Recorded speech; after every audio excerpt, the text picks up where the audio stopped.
Kneel before Zod! You can't go! All the plants are gonna die! I'm gonna take a bath. Bad dates. I'll alert the media. Boys, keep off the moors. It's evil! Don't touch it! The name's Pliskin. No war hangers!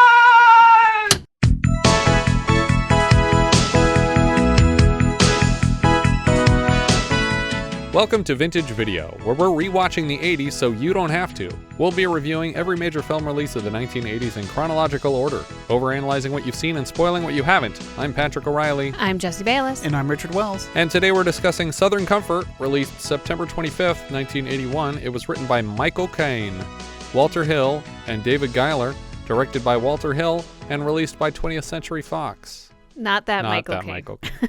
Director Hill wrote an early draft of the script 5 years earlier under the title The Prey, which would have made this an obvious double feature with Predator 6 years later, both of which also star Sonny Landham. I think it makes a perfect double feature with Deliverance. Yes, that too. Hill and David Giler had a deal with Fox to bring in cheap scripts, which resulted in titles like this and Alien, which Hill and Giler collaborated on a sequel script for. Hill was particularly interested in this story after having worked in Louisiana before. The film's basic plot also bears a resemblance to Walter Hill's The Warriors, following a team of men just trying to get back to safety over the course of a weekend. Fox brought on screenwriter Michael Kane to do a draft of the story, and then Giler and Hill rewrote from there. Hill has made it very clear that the movie was not intended as a Vietnam allegory, despite the fact that it clearly was. I think he just didn't want to do a complete retread of Borman's Deliverance, which it basically is. Yeah. Almost beat for beat. Yeah. I mean, I love the cast here, but it's not a different enough story to be a separate movie. The trailers and posters all mention Deliverance by name as well. Oh, do they really? Yeah. I mean, if you like Deliverance, you'll like this. Yeah. It's not Deliverance. It's DiGiorno. What was your punchline going to be, Richard? I can't top that. Like a pizza from DiGiorno, I cannot top it. You could top those, can't you? I don't know. I'd never order one. You can't order DiGiorno. That's the point. I mean, you can, right? I'm sure Amazon will deliver DiGiornos. So it is delivery. The film opens in Louisiana 1973. We see the local National Guard doing training exercises in the woods. I feel like the only point of setting this in 73 is because it's based on a true story, which this film is not. So why is it 73 instead of 81 when the film came out? I guess to make it Louisiana still existed in 81. And probably all of those areas were still stuck in the same time period they were in 73. It feels like proximity to the Vietnam War is the point. Yeah, I guess to make the technology of search and rescue and communication a little bit further back, but yeah. Hardin, played by Powers Boothe, reports to Sergeant Poole, played by Peter Coyote. He admits to a recent transfer from El Paso, but also confesses that he wasn't a fan of either guard. Well, not liking the Texas Guard makes sense. Not liking the Louisiana Guard can get you into trouble with me. He has his second-in-command, Casper, escort Hardin to the second squad. The squad are firing blanks from fully automatic weapons straight into camera as men carry supplies back and forth in the foreground to emphasize the blanks. A man named Stuckey makes a homophobic joke at the expense of a man named Bowden, and Bowden loses his cool. I feel like by rule, you're still, even when firing blanks, never supposed to point a weapon at a person. Correct. Because even a blank can misfire and become a projectile, but right? These are National Guardsmen. They're not, they're not the cream of the crop. Ooh. They're the crap of the crop. Whoa. That's the point, is that they're the people who couldn't get into the regular armed services. Is that how that works? Yeah, it's like a step above Border Patrol, which is a step above TSA.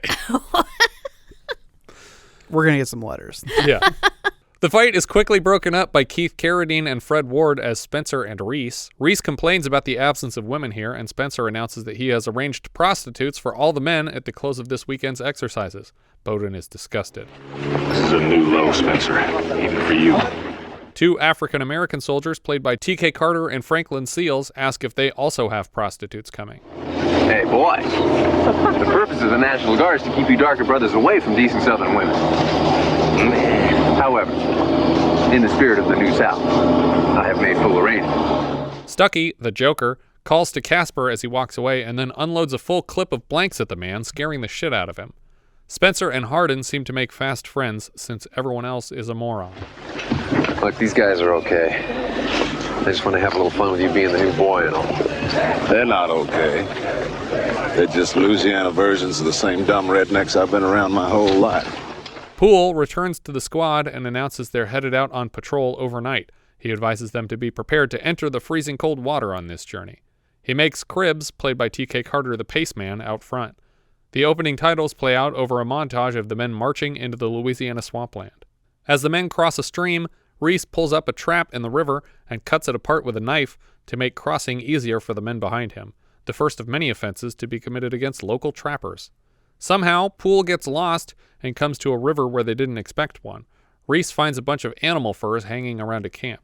They seem like fresh kills. Sorry, what was the goal of this mission? Like, I don't feel like it's clear to me. Like, it's literally just an exercise to prove endurance and just get from point A to point B. Like, that's their only They're trying to get to a task. reconnaissance point over the course of the weekend. That's all they have to do. And they fucked that up? They like can't follow a map? Yeah, because they came to a river where they weren't expecting one, and so they stole some boats to get across it. I mean, I feel like he's saying that he didn't expect it here, and he's trying to excuse it as in it's flooded where it isn't normally flooded. Right. But I think that they're already significantly lost. Yeah, and later another guy's in charge, and he also is getting them lost. Like, these people seem to not know their way around. Yeah. Well, I saw it differently because Peter Coyote's character is supposed to be a actual war veteran. Right, yeah. And so, and Coyote even mentions it in his dialogue. He says, well, These either rivers shift in the winters. Yeah, but he says either I forgot how to read a map or something's wrong. Right, yeah. I was like, okay, well, I would believe either. Yeah. But he seems to be the more competent. I agree. Yeah, at least more so than Casper is. Yeah. To aid in crossing the river, Reece points to a pack of canoes called pirogues, and the men can borrow them from the absent trappers. The men all agree to borrowing the canoes because they have women waiting. Nolene and her Bayou Queens. Just a little something for morale. Really? And let me add, Sergeant, that these women are expecting some small unit military penetration. Is he saying they have small units? I think he is, yeah. He's like, these women are expecting some tiny dick dudes to show up. Unless that was like a joke about them having to get in the cold water. Oh, maybe. The sergeant and Bowden don't like the idea, but are talked into leaving a note for the trappers. As they move downriver in the borrowed boats, Stuckey spots a group they presume to be the trappers on shore. The sergeant and Bowden try to communicate that they've only borrowed the pirogues, and then Stuckey pulls out his M60 loaded with blanks and unloads a clip toward the shoreline as the men duck for cover. Stuckey thinks this is very funny, but he's the only one. As they try to move back downstream, one of the hunters takes a shot back at them and hits Poole in the head.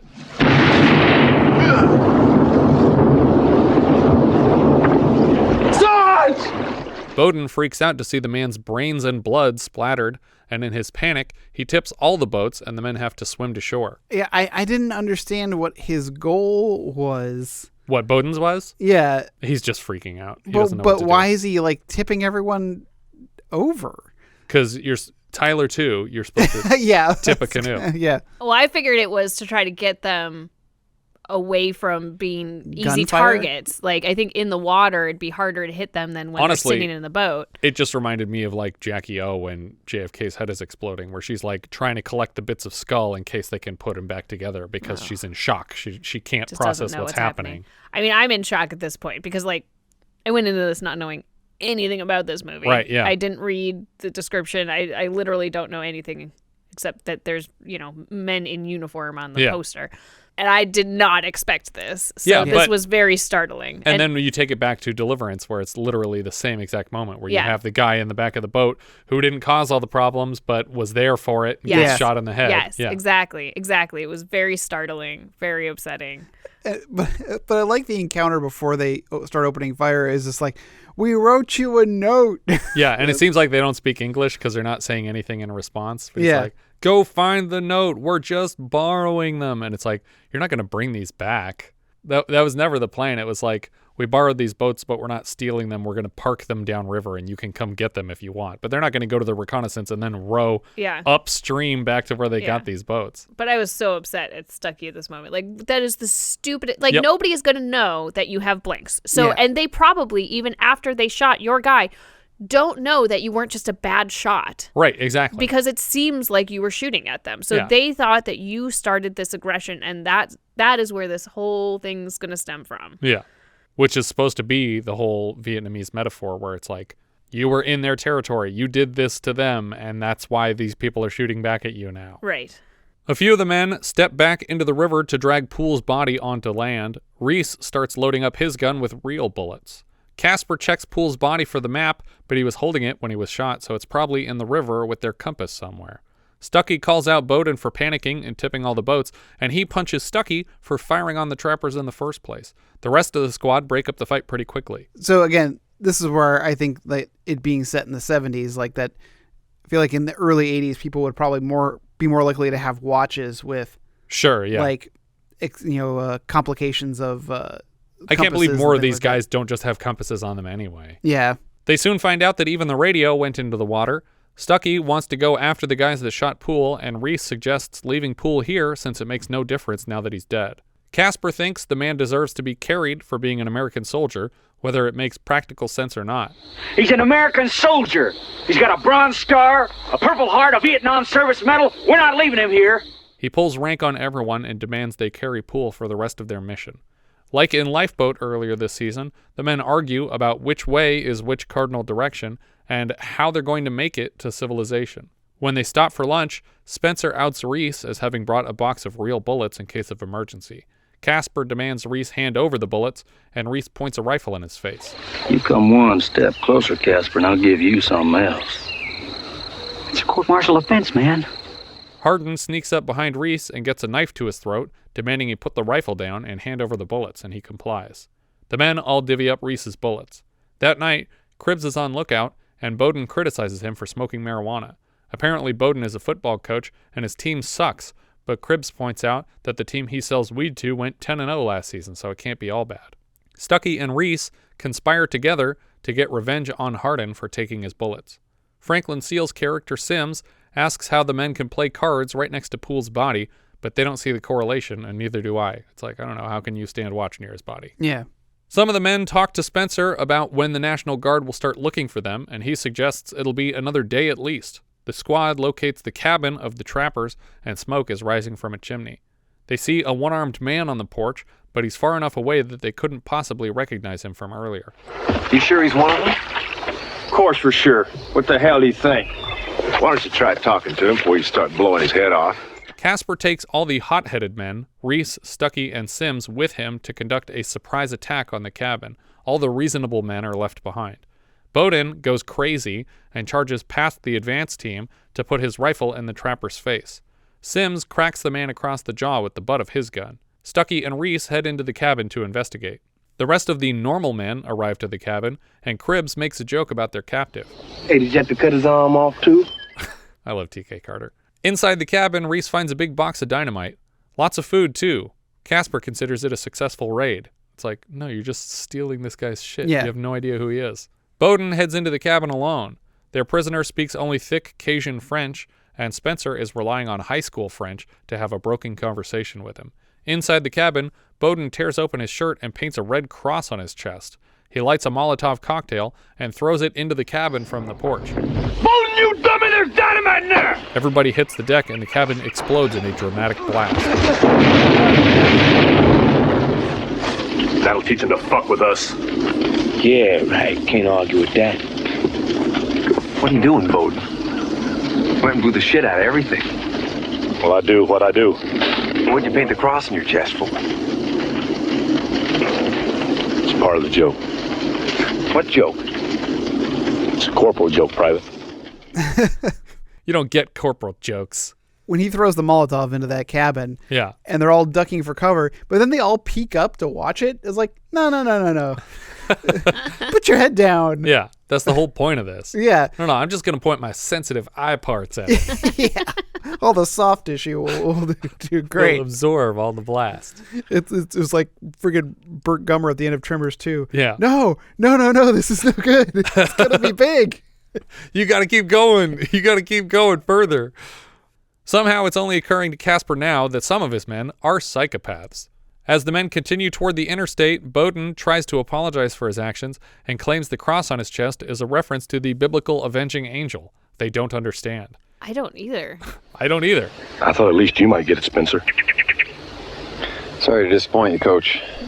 Why Spencer? Yeah, he's been talking religion this whole time.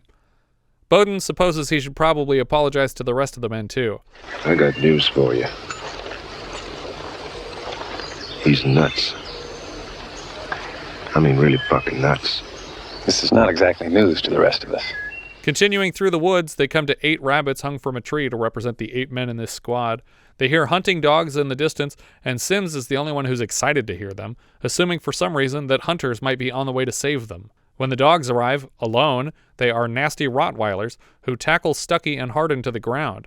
They have tight grips on both men's arms, and the rest of the men knock the dogs away with the butts of their rifles. Why would you make that assumption that these would be good hunters when literally the people out trying to shoot at you were also hunters? Right, exactly. Yeah. And also, why are they have knives? No, just bat them away. Just bat them away, or even use your gun as a gun. Use the sword as a sword. I know that they're trying to conserve ammo, but most of them seem to not care when they should be conserving ammo, but when they shouldn't be conserving ammo, if it comes to warning shots, then sure, let a bullet fly into the sky, but don't shoot a dog. It's got to be hard when there's a dog attacking you to not hit the person, to just shoot at the dog. Yeah. But the knife great plan. The captive tries to make a run for it, but Bowden catches up with him and tackles him into the leaves. Hardin and Stuckey are both messed up pretty good from the dog attack, but Cribbs seems to have gotten it the worst. I didn't even see a dog hit him, but his arm is all torn up. Hardin pulls Spencer aside to ask what is going on here, because he thinks he was transferred to Louisiana on purpose as a target of whatever the hell is happening. Reece argues with Casper about having to carry Poole's body all this way through the swamp, and Casper almost walks right into a collection of bear traps. Casper is shaken by the near-death experience and puts Cribbs back on point. Now, see, this is when you make the captive walk point. Right, that makes sense. Because then he's going to be on the lookout for his own traps. They're only a couple 100 feet down the path when a board of wooden spikes rises from the water and impales Cribbs in like 30 places at once. He bleeds out instantly, so he's dead in like 10 seconds. Like, when did they have time to set up this elaborate, like, first blood type? The like, moving punji trap? Yeah. It's been here this whole time. Did they smear feces on the spikes? You have to. It doesn't work otherwise. I think it worked fine. That's true, because of the feces. Instant kill. +2 poison damage. +2 points embarrassment damage. That's the only reason to do it. Not the infection. They bury Cribbs and Poole side by side before moving on. Spencer suggests releasing their captive to appease the men hunting them. Casper refuses because he still considers this man directly responsible for Poole and Cribbs' deaths, even though he clearly isn't responsible for Cribbs' death because he's been your captive too long. Privately, Hardin tells Spencer that he should volunteer as the new leadership, but Spencer thinks Hardin's trying to get him in trouble with the National Guard. In the middle of the night, Bowden gets quiet and weird, and it freaks everybody out. They decide to tie him up too, so he doesn't pose a threat to them in the night. The next morning, Reece is using water torture to get information from the prisoner, and when he won't stop, Hardin has to kick him in the face. Their captive starts shouting at the men in his language, and the English translation is basically him shouting for Hardin to kill Reece. The two men get in a knife fight, and Reece gets Hardin in the ribs once, but Hardin ends it by stabbing Reece deep in the guts to a tree. Now, during this fight, like they're going at each other with a knife. Yeah. And then the captive yells in English, "Kill him!" And Hardin has like a moment. Yep. And I thought, oh, he pretended to kill Reece to confuse this guy. Yeah. Because like maybe he could then like trick him into like give me some information. I just killed this guy to save your life. Yeah. But it's like, oh no, in the next shot he's still dead and stabbed fully through himself to the tree. Yeah, I was like, oh man, I thought you had like some kind of moment. No. Hardin releases the prisoner, seemingly framing him for Reece's murder, but nobody falls for it. Like, they show up and they immediately know that Hardin did this. They dig another hole in the pouring rain to bury Reece in the same place as the other men, since they've apparently been going in circles.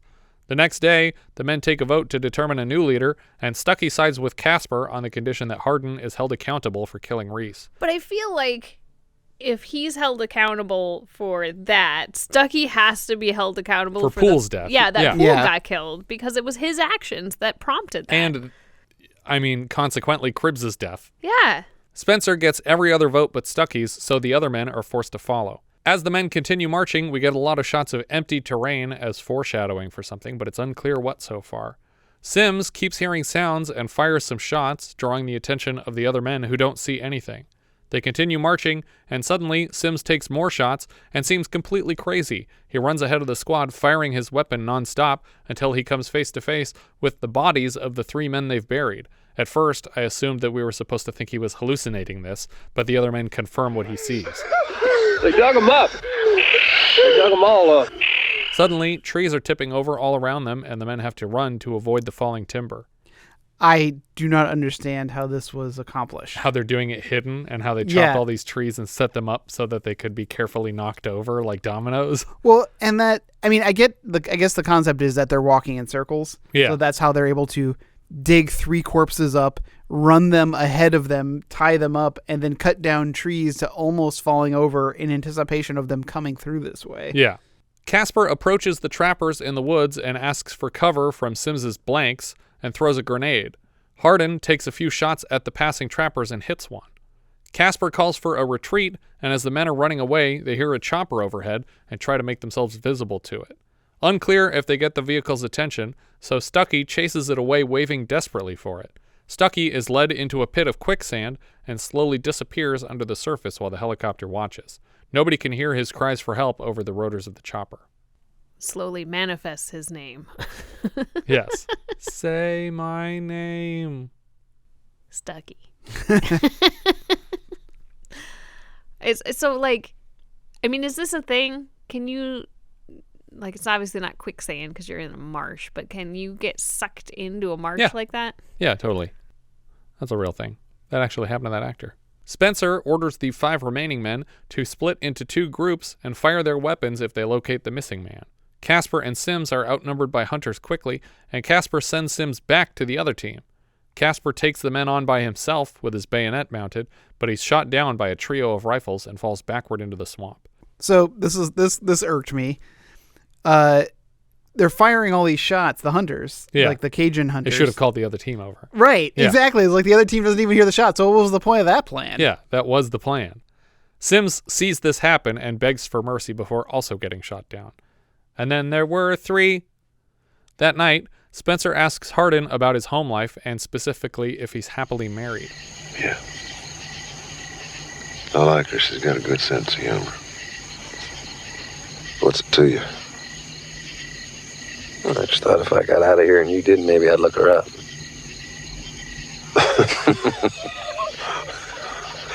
I said she had a good sense of humor. I don't. Yeah. Mine's stretched a bit thin, too, at the moment. Hardin points out that they freed their prisoner, but the men are still taking them out, so they'll have to win this battle to survive. The next morning, a train rolls by right behind the men and wakes them up. They find Bowden hanging from the tracks, and their escaped captive is standing above him. He speaks to them in plain English. I'm not going to kill y'all if I don't got to. I got a bayou over here. Take it. Stay to the west side. We want to find a road about a mile up there. Do you mind telling us what's going on? It's real simple. We live back in here. This is our home and nobody don't fault with us. What about him? What about him? He advises them to leave now because his friends aren't so nice. It's like, stay to the west side. It's like, we don't have a compass. That's the whole point. Yeah. We're lost. We don't understand. Just follow the goddamn train tracks. That's what I was going to say. Dude, just jump on those train tracks. Another one's going to come by eventually, and it's going somewhere that's populated. One of the times I was rewatching this movie, I was just listening to it and not looking at it. And every time Powers Boothe talks, it sounds exactly like Tommy Lee Jones. They have the exact same voice. Spencer and Hardin find the road and see a truck with pigs in the back before flagging it down. The man driving offers them a ride to the next town in his truck bed with the pigs. The ride ends in a crowded Cajun settlement. There's some kind of a big party going on, and the guardsmen are understandably uneasy. They learn quickly that there's no phone here, but there is food, and they're instructed to eat first, and then we'll take you somewhere with a phone. Just shut up and eat. Hardin wants to press on to the next town on foot, but Spencer thinks they're safer here with witnesses. I disagree. Yeah. These people are all kin. They're all of a single hive mind, and they will kill you and string you up next to these pigs for no reason. Well, what was it, Burt Reynolds that said it in Deliverance? That I don't want to go before a jury of these guys. Yeah, this guy's mothers and fathers, yeah. Through a window, Hardin spots a pair of trappers arriving by pirogue and worries aloud that they're the men that they've been avoiding. You think they're the ones that been after us? Hell, I don't know. I never seen them. I think it's them. Don't go getting paranoid on me. I got reason to be paranoid, and so do you. They gotta kill us. We're the only witnesses. Don't sweat it. They can't pull anything here in front of everybody. Spencer is dragged onto the dance floor by a woman, but Hardin watches the trappers move around the camp. The pigs from the truck they rode in on are unceremoniously shot and bled out, and then hung from a platform to be carved for meat. That was hard to watch. That was an actual pig getting slaughtered. Yeah, but it seemed like that's how they do it in that town. That bothers me less. It's just food preparation. No, basically. I know. It's just I didn't want to have to see it. No, that's fair. Hardin collects a knife off the tables in here to pursue the men he thinks are here to kill him, or possibly to escape town. I couldn't tell what his intentions were. But he finds his path blocked by a man with a shotgun in the trees, so he returns to the party. The same man follows Hardin into an empty building and fires a shot into his shoulder. Hardin is bleeding out on the ground when the man points his gun again, and Spencer kicks in a door and fires a clip of blanks at the gunman, who isn't spooked at all, and turns his gun on Spencer. Hardin jams the knife he stole into the man's crotch and stabs him through the groin. Spencer makes a run for it, but the loud music of the party is masking the sounds of the chase. Hardin reappears to stab one of the men chasing him in the neck, and Spencer bayonets the same man before they run outside. We see the helicopter pass by again, and they follow it into the distance, and right around a corner, an army jeep rolls up, and the shot freezes on the emblem of a star on the passenger side door, and we fade to black. This happened a couple of times during the stream. Was it going in like crazy slow motion? Yeah, I think that was on purpose. Okay. I had an incident during the stream where it started like garbling out and getting all wonky. And, And like I restarted it and it was fine. So I was like, oh man, is it messing up again? No, that's just how the film ends. I didn't get what the ending was supposed to signify. I think to an American audience, the ending is that these men survived, that they made it to safety. There are armed forces here to protect them. It's not the National Guard, it's the Army. Yeah. But they're here. This greater emergency has been communicated to the proper authorities, and they've made it to safety. It seems so ominous with the slow down and then the zoom in, and they're looking at each other like, oh, shit. Well, what's weird, okay, so Iranian audiences got a very different cut of the film. Oh. In their version of the film, using voiceover and text on screen, the story is changed to indicate that a squad of Vietnam War protesting soldiers were dropped in this manhunting territory with blanks as a joke to be killed off one by one on purpose. Both versions end with the same imagery of the army jeep arriving, but the sounds of machine gun fire are added to imply that these last two men are being punished for surviving. Whoa. It was one of the most popular cuts of the film in any foreign market. Like it did gangbusters there. Because everyone thought it's like, oh, this is such a great retelling of how the American military treats their people, that it's like they put them in harm's way, and then even when they think they're out of it, they're not out of it. Yeah. Huh. But it's a completely different movie for them. But yeah, that's Southern Comfort. Like we've already said, it's kind of the same story as Deliverance, but with more guys. Yeah. I do feel like it adds something to it that they're National Guardsmen, because it's like it's a whole troop of Burt Reynolds instead of being any of the other guys. It's just the like loose cannon weirdos who all think that they're like the alpha dog. Yes. But overall, it's a very weird, like gray area story, because at least in Deliverance, the guys are pretty much in the clear doing the right thing, even if they might be incriminating themselves a lot of the time. They were attacked and acting in self-defense, whereas these guys clearly screwed things up for themselves. Honestly, so I mean, I like Deliverance, but I also really liked this movie. Yeah. So, and I think it was those elements of the gray area that they did deserve a lot of what was coming to them for how they were treating people and places around them. So I thought it was really interesting. Yeah, because you don't know exactly who to root for. Yeah. Because it's like, do I root for some of the National Guardsmen?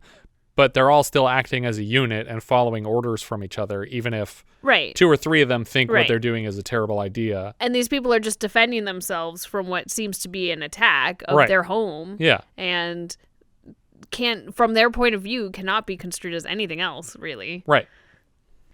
I think this movie makes the smart choice of ending where Deliverance kept going. Oh, and showing them try to like cover their tracks with the whole like conspiracy at the end. Yeah, because it's just like what do Spencer and Hardin tell anybody? Like, right, yeah. How do they explain what went on? Yeah, here? how do they explain that? Oh yeah, there are like 4 bodies in this town that you're going to find right now. It's easy enough to pin a lot of it on Stuckey and be like, this loose cannon guy fired a bunch of blanks at these trappers who shot back at us.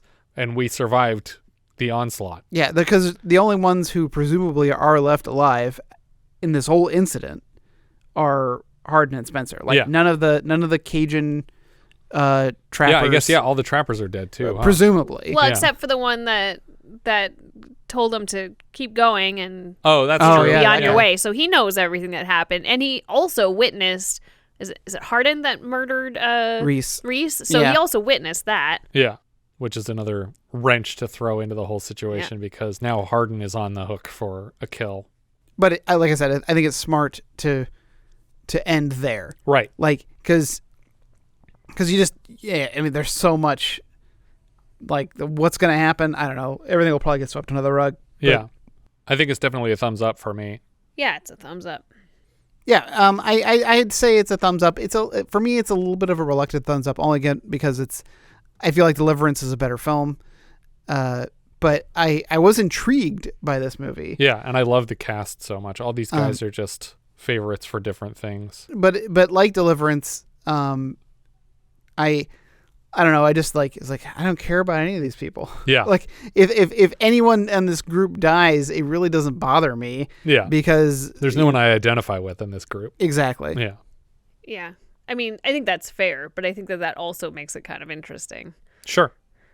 Although I do think we're supposed to sort of identify with the Keith Carradine Spencer character the most, if not the Hardin character. Yeah. But I do think Spencer is supposed to be our surrogate, where we're like, oh, he's just a guy who doesn't take it that seriously, and he's just, I don't even understand why either one of them is there. Because Hardin makes the point, like, I didn't like the Texas Guard, I don't like the Louisiana Guard. And it's like, why are you here? Is there no way out of this program? Why did you sign up in the first place? You get transferred? Can you get transferred in the It seems like he got transferred against his will to this other guard, yeah. What are we thinking Letterboxd? I don't have it too far down because I think it was pretty good. It was competently made. I have it at number 30 out of, what are we at now? I don't even know. 130 maybe? Oh yeah, 30 out of 130. So it is just... Oops, I lost it. It's just below Body Heat and above The French Lieutenant's Woman. All right. I have it at 48, which puts it below Nighthawks, but above Escaped Victory. I liked it. I did. I have it in 91 out of 130, which puts it just under Winter of Our Dreams and just above Carbon Copy. I was really excited looking at your list. It's like, oh man, how'd you get your list to look like that? But now I'm realizing that it's a photograph of a screen. Because Chrome tries to murder my laptop when we record the podcast. It was like this weird perspective. Because I know you couldn't see it, Jesse, but it was much better. It was like, oh, that's great. It looks amazing. Shall we move into cast and crew here? Did I like it too much? No, I think I ranked it too low. Okay. Our writer-director here was Walter Hill. Before this, he wrote The Getaway and The Drowning Pool and wrote and directed Hard Times, The Driver, and The Warriors. We saw his work last season with The Long Riders, and next season he writes and directs 48 Hours. Later, he directs Brewster's Millions, another 48 Hours, and Last Man Standing. He also has a story credit on Aliens. Writer Michael Kane. Previously on this show, we've heard his work in Smokey and the Bandit 2, Hard Country, and Legend of the Lone Ranger. Later, he writes Jaws 3D, All the Right Moves, The Bear, and MacGyver episode Bitter Harvest, starring The Bear director Richard C. Sarafian. Writer David Giler previously wrote Myra Breckenridge, The Parallax View, Fun with Dick and Jane. Later, he writes The Money Pit, The Story for Aliens with Walter Hill, Beverly Hills Cop 2, the Alien 3 screenplay, and a credit on the Fun with Dick and Jane remake. He also has producer credits for the entire Alien franchise from the first one on. Watching this movie now gets me more excited for Aliens. It's like, oh, let's just put all these characters in Aliens. Perfect. Music came from Ry Cooder. We actually saw him last year as a wedding band guitar player in The Long Riders, which he also composed, from the same director. After this, he scores The Border, Paris, Texas, Streets of Fire, Brewster's Millions, Crossroads, Last Man Standing, and Primary Colors. Cinematographer here was Andrew Laszlo. He was the DP on Owl and the Pussycat, Out of Towners, Class of 44, The Funhouse, First Blood, Streets of Fire, Remo Williams' The Adventure Begins, Poltergeist 2, Inner Space, Star Trek V, Ghost Dad, and his final credit was on Newsies. The editor here was Freeman A. Davies. He previously cut The Warriors, and we've seen his work so far on the show with When Time Ran Out and The Long Riders. After this, he cuts 48 Hours, Brainstorm, Streets of Fire, Brewster's Millions, another 48 Hours, Last Man Standing, Supernova, and the Deadwood pilot. And Deadwood obviously is going to keep coming back. I think Walter Hill directed some Deadwoods also, but lots of these people are on Deadwood. Keith Carradine played Spencer. He's the son of John Carradine. He's the brother of David and Robert Carradine, with whom he appeared last season in The Long Riders as the younger brothers. He was Buffalo Bill Cody in 1995's Wild Bill, and then reprised the role on Deadwood. He voiced J. Jonah Jameson on the early 2000s Spider-Man series. One of the roles I always think of was FBI agent Frank Lundy on Showtime's Dexter. More recently, he was the president on Madam Secretary and John Dory Sr. on Fear the Walking Dead. Powers Boothe played Hardin. After this, he was Andy in Red Dawn, the title character of an early 80s Philip Marlowe Private Eye TV series. He's Curly Bill Brocious in Tombstone, Alexander Haig in Nixon, Senator Rourke in Sin City 1 and 2. He's Cy Tolliver on Deadwood. He was VP Noah Daniels on 24, and Gideon Malik of the World Security Council in the MCU. But most importantly, he's Colonel Jim Faith in MacGruber. He was cast in this part on the strength of his turn playing Jim Jones in the miniseries Guyana Tragedy. Didn't we have him selling hankies in Yes, we did actually. In Cruising. Cruising, there you go. He was the one who tells Al Pacino what each of them stands for. Yeah. Fred Ward played Reece. He was John Anglin in Escape from Alcatraz, and we saw him earlier in a minisode review of Cardiac Arrest as an EMT, and last season as Jack in Carney. He was Gus Grissom in The Right Stuff. He's Remo Williams in Remo Williams' The Adventure Begins, but perhaps most importantly, he is Earl Bassett in Tremors. Franklyn Seals, and Tremors 2. And Tremors 2, and I think he came back for something on the TV series maybe. Franklyn Seals played Sims. He was Jimmy Smith in The Onion Fields and Dexter Stuffins on Silver Spoons. T.K. Carter played Cribbs. We had him as a chauffeur in Seems Like Old Times last year. He was also one of the doo-woppers in Hollywood Nights, and Jesse always points to Punky Brewster. Most importantly, he was Mike on Punky Brewster. More recently, he was one of the valet guys in Underground Aces this season, and he was captain in our minisode review of Seed of Innocence earlier this year. He's also Knowles in The Thing, and a car wash employee in Corvette Summer, which I love. Lewis Smith played Stuckey. He was Perfect Tommy in The Adventures of Buckaroo Banzai Across the Eighth Dimension. He's Charles Maine in the North and South miniseries. More recently, he has played Detective Marlowe in Adrenochrome and Adrenochrome 2. Lewis Smith also played Curly Bill Brocious in Lawrence Kasdan's Wyatt Earp, which is the same part we mentioned earlier being played by Powers Boothe in George Cosmatos' Tombstone the previous year. Les Lannom played Casper, not in a lot of other stuff. I thought I recognized him, and I went through his credits. I didn't recognize anything else. Peter Coyote played Poole. We saw him last season for his feature film debut in Die Laughing as the FBI agent. Later, he shows up in E.T., The Legend of Billie Jean, Jagged Edge, Sphere, Patch Adams, Aaron Brockovich, and A Walk to Remember. Alan Autry played Bowden. We had him in Popeye as Slug, a Tough, last season. Later, he's Biff Brown in Brewster's Millions and Captain Bubba Skinner in 146 episodes of In the Heat of the Night. Brion James played Trapper. We saw him last as a banquet guard in Holy Moses, a man in a bar in The Jazz Singer and a crapshooter in The Postman Always Rings Twice. He's Leon in Blade Runner, Kehoe in 48 Hours, and Courier/Requin in Tango and Cash, and General Monroe in The Fifth Element. Sonny Landham played Hunter. He was Billy Bear in 48 Hours, El Coyote in Firewalker, Billy in Predator, and Mr. Quick in Action Jackson. And the last credit I have here is for Ned Dowd, another of the Hunters. He played Oglethorpe in Slapshot, Butch, a tough, last season in Popeye. His most recent credit was as Dr. Nichols in Bottle Rocket. He has mostly producer credits on titles like Last of the Mohicans, The Three Musketeers, The 13th Warrior, Shanghai Noon, Reign of Fire, and King Arthur. I think that's everything for Southern Comfort. If you have any thoughts you'd like to share, we are Vintage Video Pod on Twitter, Facebook, Instagram, YouTube, and Letterboxd, where, as I've said before, you can find each of our full movie rankings for the year. We can also be found at vintagevideopodcast.com. We also have a Discord. You can join the 24/7 movie chat and share your thoughts on episodes past, present, and future at vintagevideopodcast.com/Discord. And if you're listening on YouTube, don't forget to subscribe. What's that sound? We got one! That's right, it's a new patron, Donovan Moser. As a $5 patron of the show, Donovan now has access to 34 full-size 70s reviews and 41 minisodes from 1980, and a hand in choosing next month's film. For January of 1973, $5 patrons are choosing between the following 8 titles: Black Mama, White Mama, Eddie Romero's blaxploitation women in prison film from a story by Jonathan Demme, starring Margaret Markov and Pam Grier.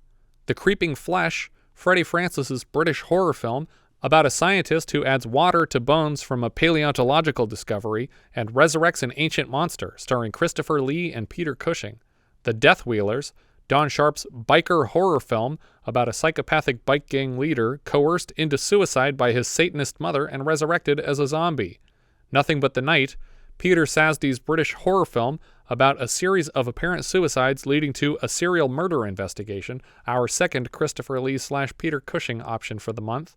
The Offense, Sidney Lumet's neo-noir crime drama based on John Hopkins' stage play This Story of Yours, about a detective who snaps while interrogating a suspected child molester. It stars Sean Connery, Trevor Howard, and Vivian Merchant. One-Armed Boxer, Jimmy Wang Yu's action drama about a student of martial arts learning to fight after the death of his master and the loss of an arm. Seamus, Buzz Kulik's action comedy about a man paid to recover stolen diamonds or the men responsible from a recent deadly heist. It stars Burt Reynolds and Diane Cannon. And Torso, Sergio Martino's horror mystery film about a string of gruesome murders on the campus of University of Perugia. It stars Susie Kendall, Tuna Amont, and Luke Miranda, each of which will be celebrating their 50th anniversaries this coming January. Thank you so much for listening, and I hope you'll join us next time when we'll be discussing True Confessions, which IMDb describes like so. A worldly, ambitious Monsignor clashes with his older brother, a cynical Los Angeles homicide detective who is investigating the brutal murder of a young prostitute.